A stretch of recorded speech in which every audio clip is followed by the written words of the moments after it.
Welcome everyone to the SOMD video newsletter. We appreciate you for building better communities for individuals with intellectual disabilities. We'll be talking about the 2014 Fall Special Olympics Maryland Education Conference. We'll also be talking to Chief Spaulding from the Westminster Police Department. And we'll remind you about the State Bowling Championship in early December. We'll have more information during the show.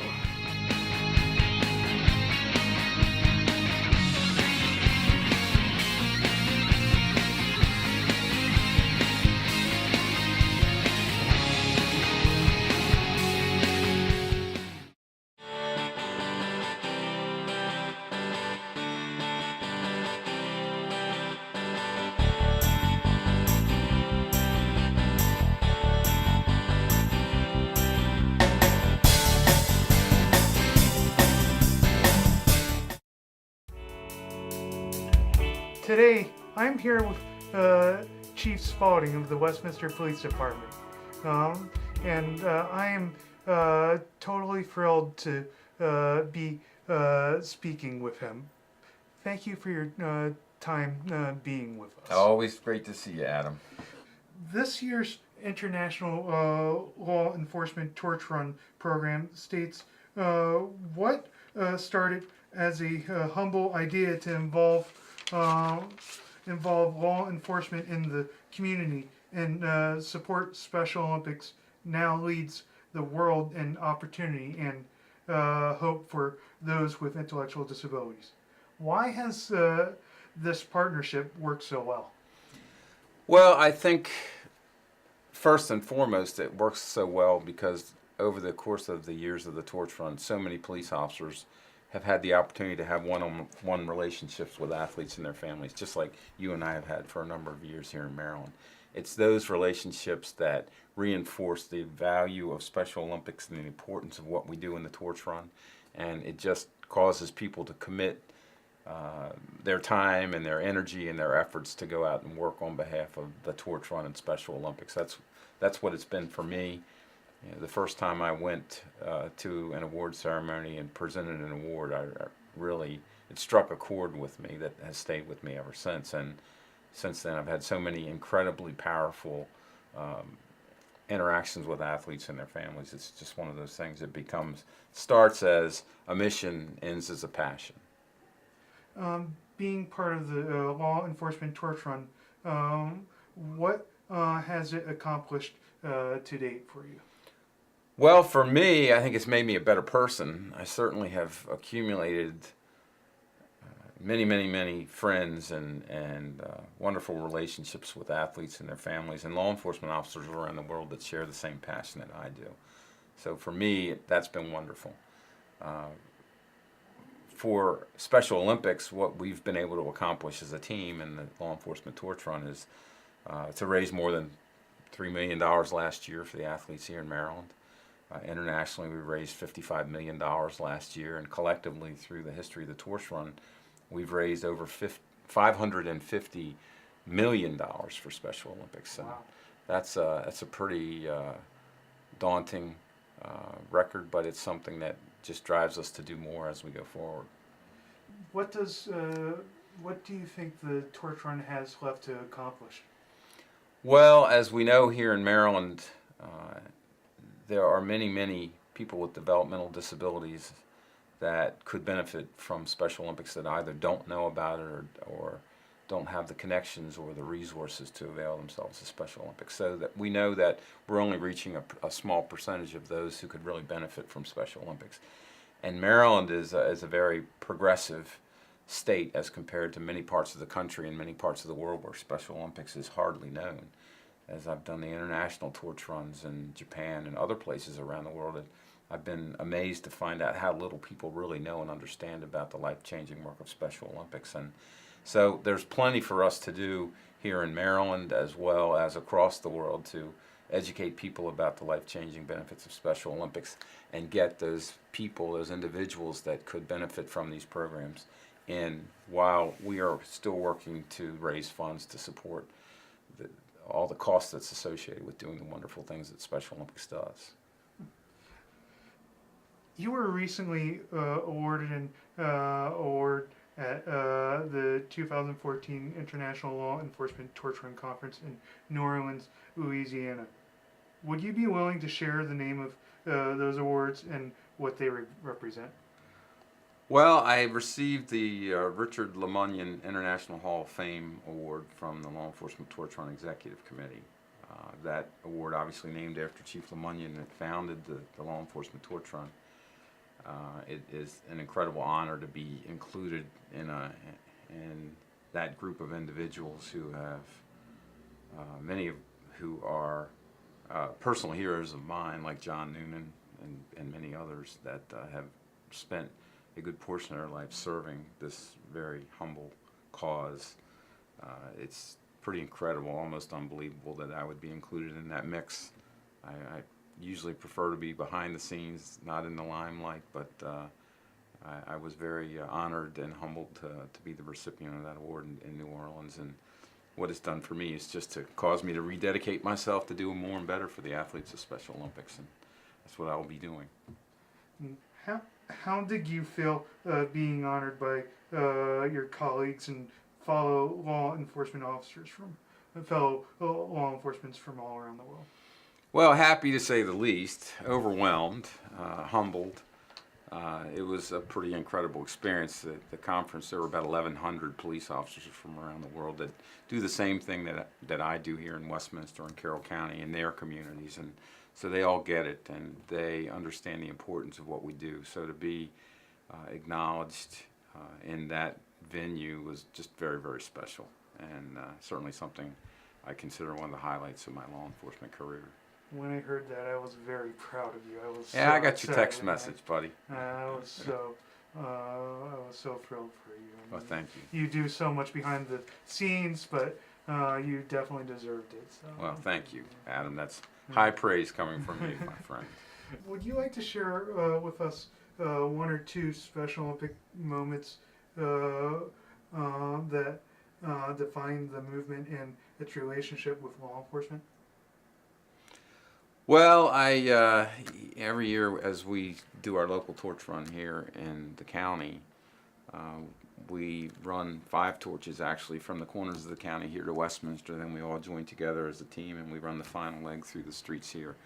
And we have an athlete or more sometimes on each of those legs. But when we get up to McDaniel College, where we all meet as a group to come down Main Street as a group, I get the athletes together and kind of brief them on what we're going to do. And those are all local athletes, many of whom I've had many opportunities to interact with before. It's kind of like a little family, and I always consider that to be a very special time for me. And when we finish our run, we have a ceremony at City Hall where we recognize each of those athletes, give them a nice, what we call a Guardian of the Flame certificate for their participation each year. We have some athletes that now have 5 or 6 of those citations because they've been involved over the years. So it's always very special to have those one-on-one interactions with our local athletes. The other thing that rings very true to my heart is the Law Enforcement Torch Run appoints a Special Olympics athlete ambassador that accompanies us on many of our events and our international conference and other things. And that athlete is really acting on behalf behalf of the other athletes across the state of Maryland. And you were one of our athletes. You were our first athlete ambassador. Went to a number of conferences with us. Have been with us on innumerable events throughout the state across the years, and you all will always be a very special friend as a result of that. Now we have a new ambassador, Michael Hepp from Anne Arundel County. He's doing similarly an excellent job, and those relationships that we develop with our ambassadors are just pretty incredible. One of those things I will always cherish. I can tell you I'll always cherish my time being with you guys. Is there anything else we haven't covered that you would like to share with us? No, I if there are any law enforcement officers that have the opportunity to see this video, I would just simply say, if you haven't taken the opportunity to go out and participate in a torch run event, you need to do so. That establishing those relationships with athletes and their families will change your life, and in a great way. And it's great for us as individuals, and it's great for the law enforcement profession to have those kinds of interactions in the communities that we serve. And it's a very deserving population of folks, just great people, and I highly recommend it. It will change your life. Well, I want to thank you for spending your time, taking the time to talk with us. We really, really appreciate it. And I know, on behalf of us athletes, we will always love to have the law enforcement be there for us. Thank you, my friend. We always will be.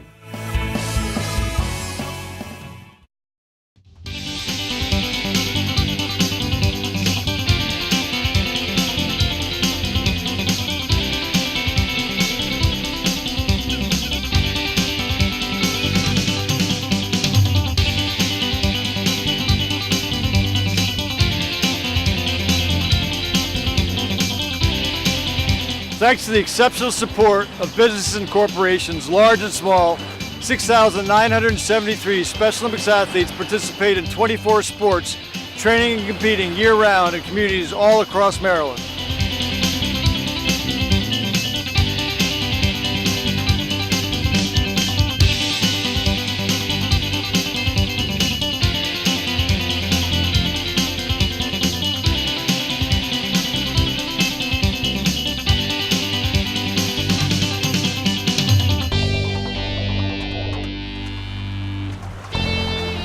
So come join us on Friday, January 23rd at the 19th Annual Maryland State Police Polar Bear Plunge, and join forces with all those businesses and corporations to support our Special Olympics athletes here at beautiful Sandy Point State Park, ice-free since January 25th, 2014.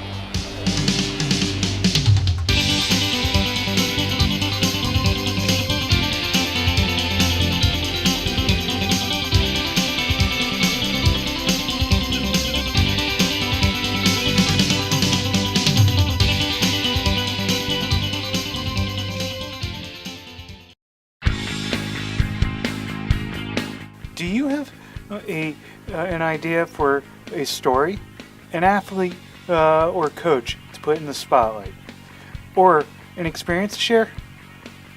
Email us to let us know at jschrimmel@somd.org.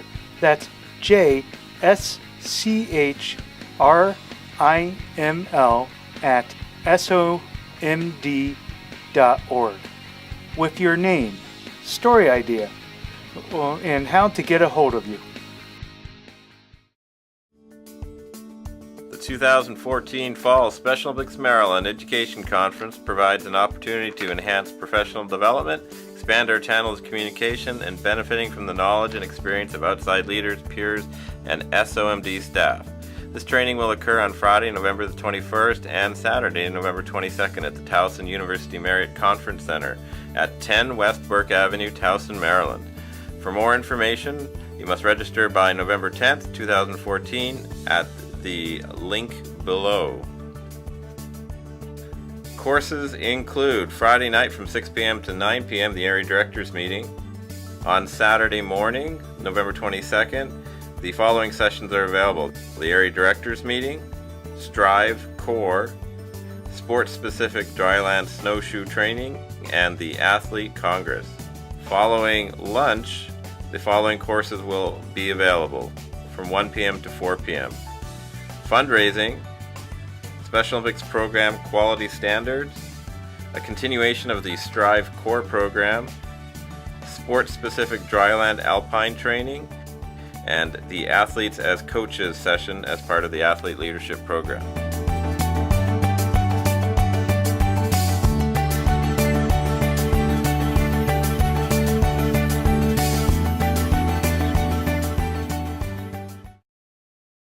Want to be a reporter and contribute to the newsletter?